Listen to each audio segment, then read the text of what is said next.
Hello, traveling ninja. Come closer to the campfire again.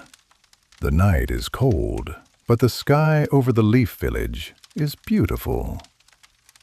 A few nights ago, I started telling you about Team 7's first adventure.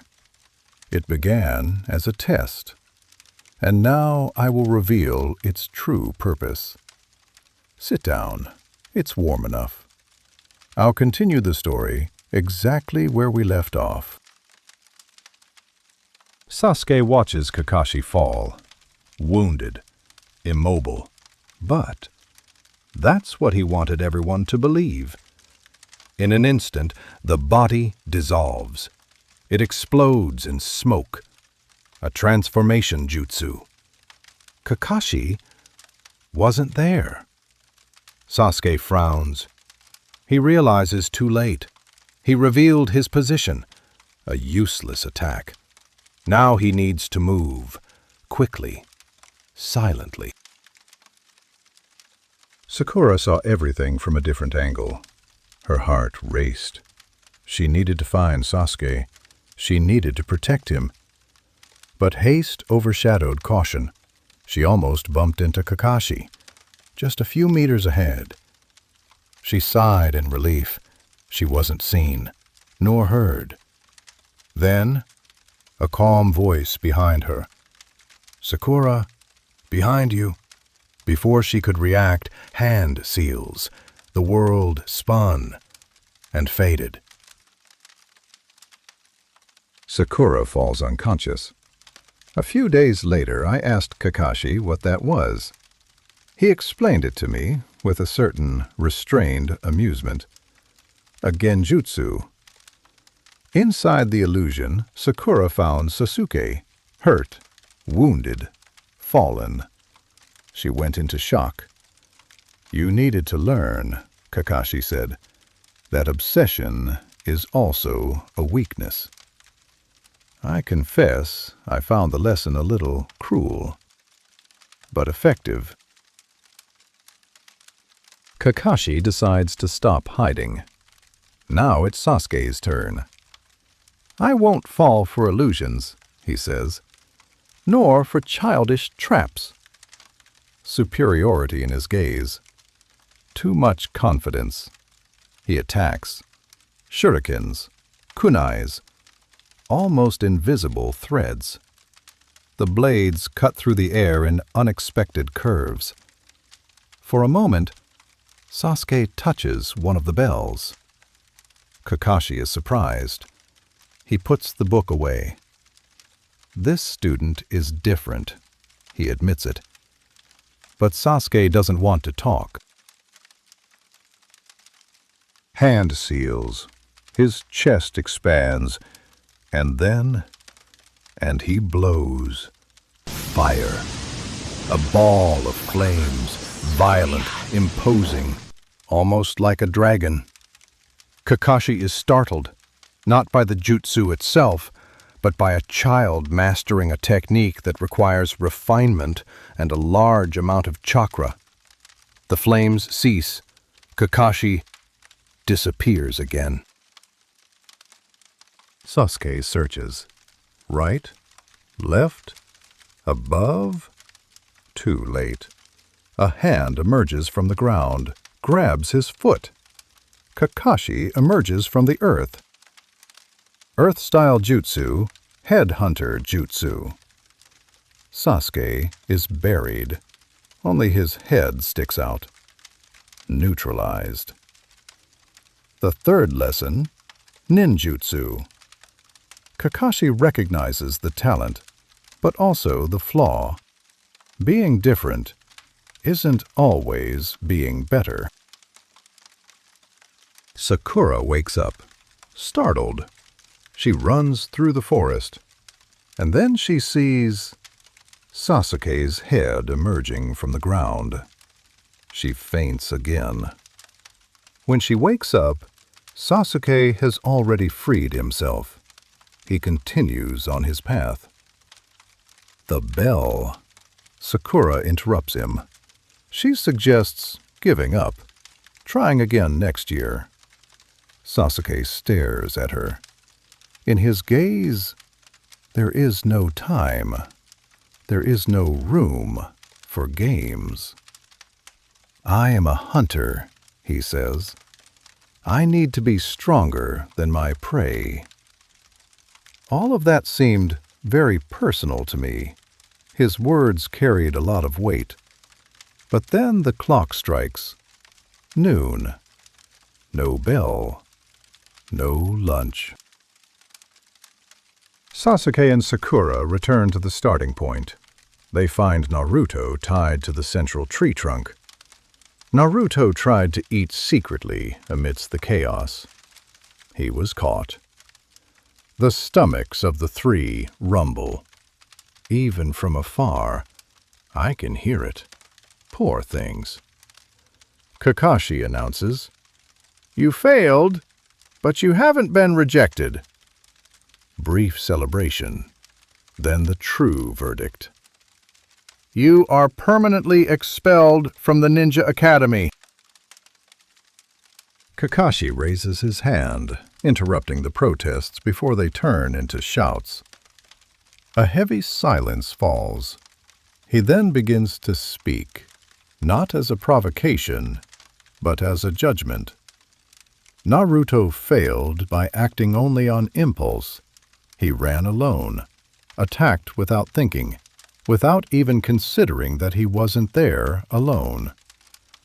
Sasuke failed by only seeing himself. He thought of individual victory, of proving superiority, as if that mission were a personal duel. Sakura failed by being dominated by emotions. Her focus wasn't on the mission, nor on the team. It was stuck on a single companion. Kakashi makes it clear. None of the three acted like ninjas. They acted like spoiled, immature children, prisoners of their own desires. At no point did they ask why that mission existed. At no point did they question why they were on a team. At no point did they try to understand each other. And then, finally, the true objective of the test is revealed. Teamwork. Not force, not talent, not ambition. Teamwork.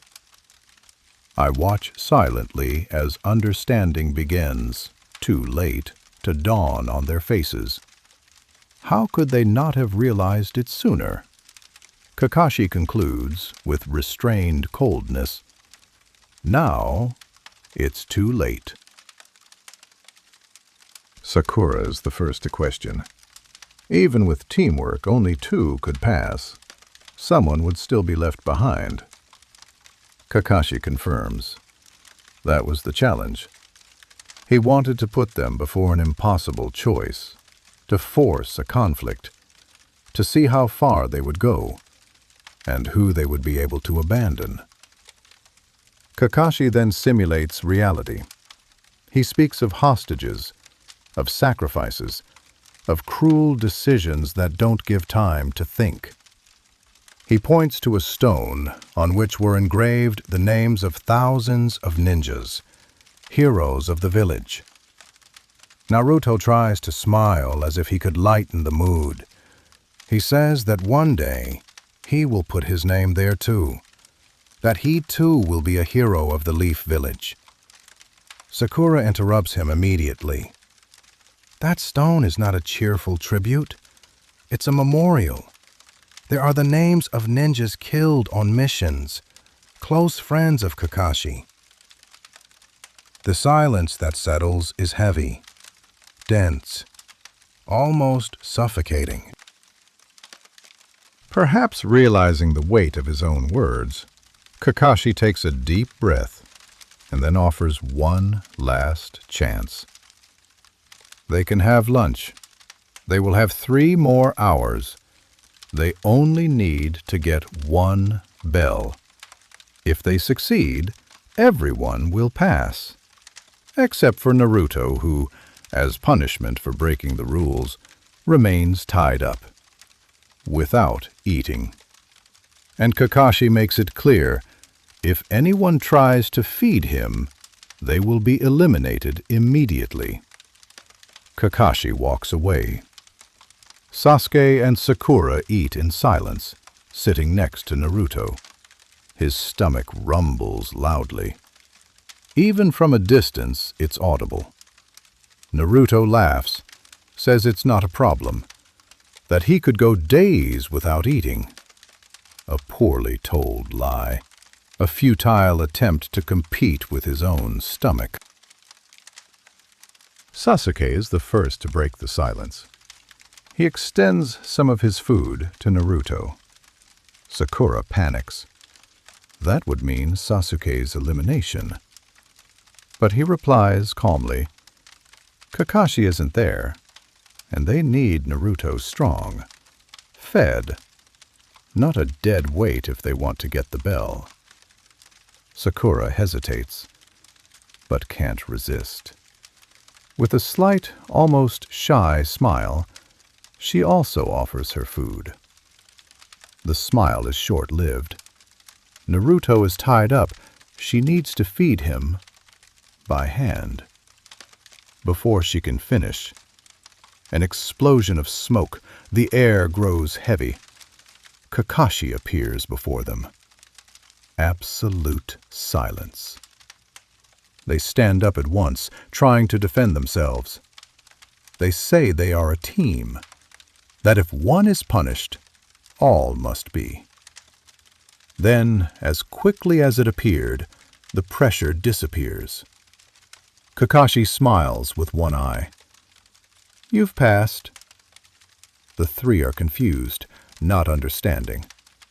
Kakashi explains, they are the first team to pass their test. All the others blindly obeyed the rules and abandoned their hungry comrades.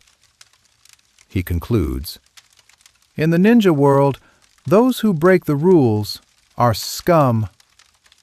But those who abandon their friends are worse than scum. He walks away. The exercise is over. Team 7 begins its first mission tomorrow. They leave the training field, together, finally as a team. Naruto stays behind. Still tied up, shouting, complaining. The night calms down again. The wind passes slowly through the trees, making the campfire crackle softly, almost in whispers. Team 7 took its first step. It wasn't perfect, it wasn't pretty, but it happened, and that changes everything. For now, there are no more tests, no more rushing, no more difficult decisions. Only the sound of the forest, the warmth of the fire, and the certainty that the journey has begun. I continue my night patrol while you can rest. Close your eyes, breathe deeply. Let the night take care of the rest. Good night, traveling ninja.